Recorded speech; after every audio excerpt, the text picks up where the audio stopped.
लोगों को heart attack जैसी बीमारी के बारे में जागरूक करने के मकसद से उदास मार्ग संस्था के सहयोग से आरसपुरा के बाबा दीवान साहब मंदिर में एक जागरूकता शिविर का आयोजन किया गया।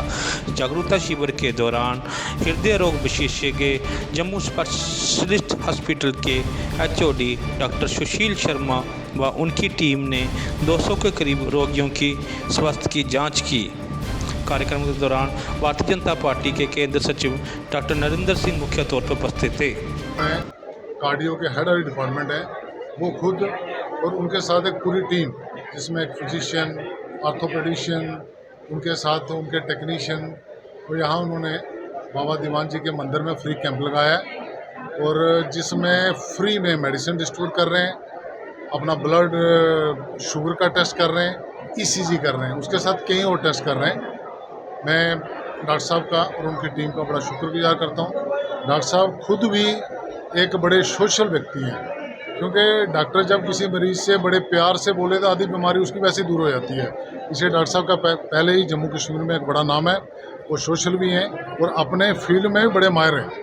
तो मुझे लगता है कि इससे बहुत ज़्यादा बेनिफिट होने वाला है। कई बार कई लोगों में कुछ हार्ट की बीमारी है, कहीं को शुगर की बीमारी है, कईयों को बीपी है, नहीं पता होता, जाने या अनजाने में उनको भी डिटेक्ट हो सकता है इस कैम्प में और वो अपनी सेहत का अच्छा ख्याल रख सकते हैं। यह कि लोगों को कार्डियोवैस्कुलर डिजीज़ के बारे में अवेयर करने की कोशिश करें। महाराज से हमारा बड़ी देर से कमिटमेंट थी, आगे भी कैंप्स इनके साथ तो हम करते ही हैं कि एक अवेयरनेस का लेवल जनरेट करने की कोशिश करते हैं कि आपने ब्लड प्रेशर की जांच करवाइए, शुगर का लेवल देखिए, फिज़िकल एक्टिव होने की कोशिश करिए, स्मोक से दूर रहिए, स्ट्रेस के लेवल को कम करिए और एक हार्ट फ्रेंडली एटमॉस्फेयर में रहने की कोशिश करें। यही एक उद्देश्य है कैंप करने का। कैंप्स में जनरली हम लोग ब्लड शुगर का लेवल देखते हैं, ईसीजी करते हैं, उनके क्लिनिकल सिम्टम्स भी सुनते हैं हम लोग कि किस किस्म की परेशानी है, किसी को सांस का फूलना है, छाती में दर्द होता है और जितने भी रिस्क फैक्टर्स की बिहेवियर मॉडिफिकेशन करनी है वो करने की कोशिश करते हैं।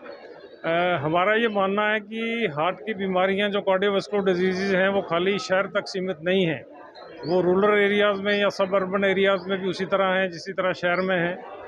गांव में ये होता है कि एक चूँकि स्पेशलिस्ट और सब स्पेशलिस्ट उतने ज़्यादा अवेलेबल नहीं हैं और इस किस्म की अवेयरनेस प्रोग्राम जनरेट करने के लिए नॉर्मल फिजिशियन के लेवल तक ही इंटरवेंशन होती है।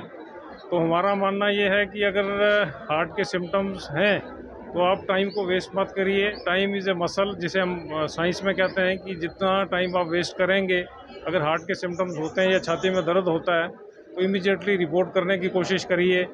यही मकसद है एक कि रूरल एरिया में भी एक लोगों को अवेयर करने की कोशिश करें कि कार्डियोवैस्कुलर डिजीज़ से कैसे बच सकते हैं। यही मकसद है कैंप्स करने का। एसिडिटी भी एक हार्ट अटैक का कारण बन सकती है। देखिए, कई बार आप एसिडिटी मान के चलते हैं, वो एसिडिटी होती नहीं है, वो हार्ट के सिम्टम्स ही होते हैं। तो बेसिकली लगता है कि अगर छाती में दर्द हो रहा है, सांस का फूलना है और जो दर्द है वो ठीक नहीं हो रहा है, तो आप उसको इवैल्यूएट करने की कोशिश करें। इवैल्यूएशन मीन्स एक ईसीजी करवाइए, कंसर्न फिजिशियन को दिखाइए। अगर ट्रेंड लोग स्पेशलिस्ट अवेलेबल नहीं है तो आरएसपुरा और जम्मू में डिस्टेंस को ज़्यादा नहीं है, आने की कोशिश करिए और पूरा इवैल्यूएशन करना चाहिए। कई बार एसिडिटी को यही माना जाता है ये एसिडिटी है, पर एसिडिटी होती नहीं, वो हार्ट अटैक होता है। हार्ट अटैक अगर किसी को होता है तो फर्स्ट एड उसको क्या देनी चाहिए? देखिए, फर्स्ट एड का मायने ये है कि आप सब चीज़ों का ध्यान रखिए, ब्लड प्रेशर का ध्यान रखिए, रेस्पिरेशन का ध्यान रखिए। अगर लगता है कि छाती में दर्द हार्ट वाला है तो हार्ट को डिज़ोल्व करने के लिए दवाइयाँ होती हैं। वो दवाइयाँ जो डिज़ोल्व करने के लिए होती हैं वो एक हॉस्पिटल लेवल तक ही होती हैं। वो हॉस्पिटल लेवल तक पहुँचने की कोशिश करनी चाहिए। कंसर्न फिजिशियन से बात करिए।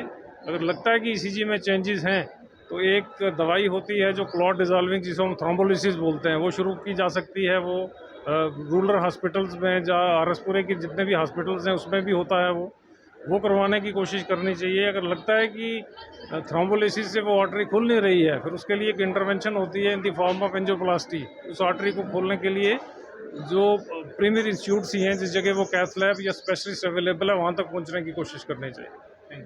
आरएसपुरा की आवाज़ आपके साथ, हमारे साथ आप बने रहें। नमस्कार।